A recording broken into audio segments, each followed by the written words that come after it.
ఎందుకంటే first time ఎప్పుడైతే ఈ చిత్రం గ్లిమ్స్ బయటకు వచ్చిందో ఆ రోజు నుంచి ఈ రోజు వరకు తను ఎప్పుడు కూడా ఏ కంటెంట్లో కూడా తను ఫెయిల్ అవ్వలేదు. ఎందుకంటే ఈ చిత్రానికి కావాల్సిన అద్భుతమైనటువంటి బ్యాక్గ్రౌండ్ స్కోర్ని అందించడం కేవలం తన వల్లే సాధ్యమవుతుంది. థ్యాంక్ యూ సో మచ్ అని for giving us this blockbuster. మా అన్న గురించి ఎంత తక్కువ మాట్లాడితే అంత మంచిది, మీకు తెలుసు. నేను ఎక్కువ ఆయన గురించి మాట్లాడను, ఆయన కూడా నా గురించి ఎక్కువగా మాట్లాడరు. కానీ నా తండ్రి తర్వాత తండ్రి స్థానంలో నా వెనకాల నిల్చొని ఆయన ఆశీర్వచనాన్ని నాకు అందిస్తున్నటువంటి కళ్యాణ్ అన్నకి, last but not the least అండి, నాకు అత్యంత ఆప్తుడు మా కొరటాల శివకి. ఈరోజు అనుబంధం కాదు ఇది, బృందావనం దగ్గర నుంచి మొదలైంది మా ఇద్దరి బంధం. కేవలం చిత్రాలే కాదు, జీవితంలో ఉన్న కష్ట సుఖాలని కూడా చాలా పంచుకున్నాం ఇద్దరం. ఒక దర్శకుడుగా కాకుండా ఒక సోదరుడి స్థానంలో నా కోసం నిల్చున్నందుకు చాలా సందర్భాల్లో నిల్చున్నాడు, చాలా సందర్భాల్లో తన భుజాన్ని నాకు కూడా అందజేశాడు ఆయన.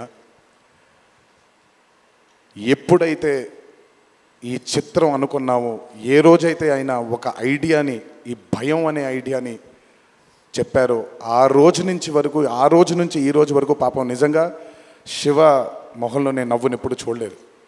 నిరంతరం ఈ చిత్రం కోసం తను పడ్డ తాపత్రయం ఎంతో నాకు తెలుసు, తనతో ఎంతో సమయాన్ని గడిపిన నాకు తెలుసు.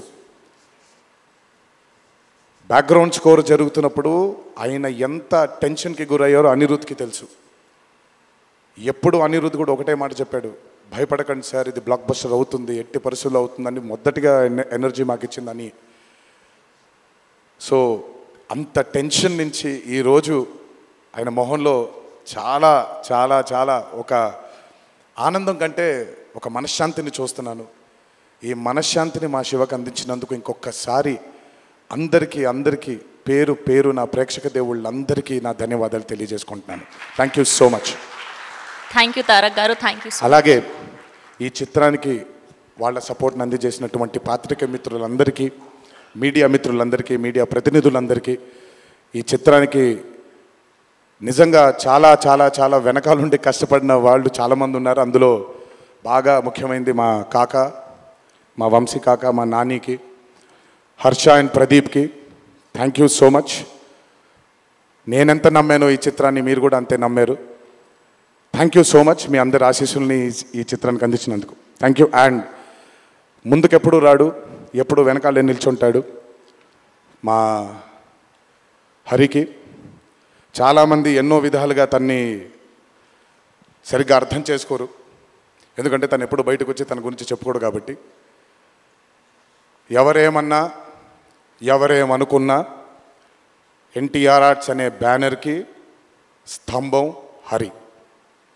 నాకు, కళ్యాణ్ అన్నకి, మాకిద్దరికీ స్ట్రెంగ్త్ హరి. ఇందులో ఎటువంటి ఢోకా ఉండదు. నచ్చిన వాళ్ళు దీన్ని జీర్ణించుకోవచ్చు, నచ్చని వాళ్ళు దీన్ని జీర్ణించుకోవాల్సిన అవసరం లేదు. Thank you. అండ్ ఇప్పుడు షీల్డ్స్ అందజేయడానికి మరొకసారి మిక్కిలినేని సుధాకర్ గారిని, కొరటాల శివ గారిని అండ్ ప్రెజెంటర్ కళ్యాణ్ రామ్ గారిని అండ్ అలానే మన తారక్ గారిని వేదిక మీద జాయిన్ అవ్వాల్సిందిగా రిక్వెస్ట్ చేస్తున్నాం.